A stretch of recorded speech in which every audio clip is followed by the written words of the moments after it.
TM High Kappa Custom Internals, aka sleeper build. So kahit hindi ito pang practical shooting, check pa rin natin yung accuracy niya sa mga practical shooting na range. Pero na-try na namin yung, na-set na namin yung accuracy nito sa buyer doon sa long range accuracy, mga 20 meters.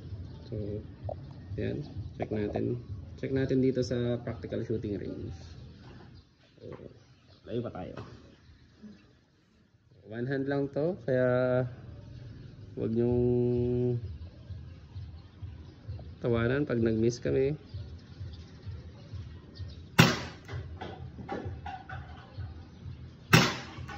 So we're using 0.23 gram JERBBs.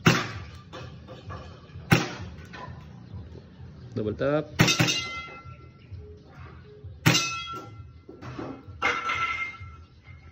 So ayun, thank you very much.